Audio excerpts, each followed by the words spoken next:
ചെറുപുഴ പഞ്ചായത്തിലെ പുളിങ്ങോം പാലാന്തടത്തെ കുടുംബങ്ങൾക്ക് കുടിവെള്ളം എത്തിച്ചു നൽകി.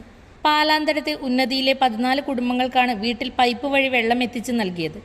6 ലക്ഷം രൂപ ചിലവിലാണ് ടാങ്കും പൈപ്പും സ്ഥാപിച്ച് വെള്ളം എത്തിച്ചത്. നേരത്തെ ദൂരസ്ഥലങ്ങളിൽ നിന്നുമാണ് വെള്ളം ശേഖരിച്ചിരുന്നതെന്നും ഇപ്പോൾ പഞ്ചായത്ത് അംഗമായിരുന്ന CBM തോമസിന്റെ ഇടപെടലാണ് വെള്ളം ലഭിക്കാൻ കാരണമായതെന്നും നാട്ടുകാർ പറഞ്ഞു. അന്നേരം നടക്കുന്ന സമയമാണല്ലോ, ഇപ്പോൾ കിടക്കാൻ തുടങ്ങിയിട്ട് 2 വർഷമായി. നടക്കും ഇവിടെ മാത്രം, അങ്ങോട്ടൊന്നും ഏടും പോവില്ല. ഇതാണ് മെമ്പർ വന്നുകൊണ്ട് ഇത്രയും ആക്കി തന്നില്ല, അല്ലെങ്കിൽ ഇതും കിട്ടില്ല. തിരഞ്ഞെടുപ്പ് പെരുമാറ്റച്ചട്ടം നിലവിൽ നിലനിൽക്കുന്നതിനാൽ ഉദ്ഘാടനം നടത്താതെയാണ് വെള്ളം നൽകുന്നത്. കഴിഞ്ഞ ദിവസങ്ങളിൽ മുതൽ എല്ലാ വീടുകളിലും വെള്ളം ലഭിച്ചു തുടങ്ങി.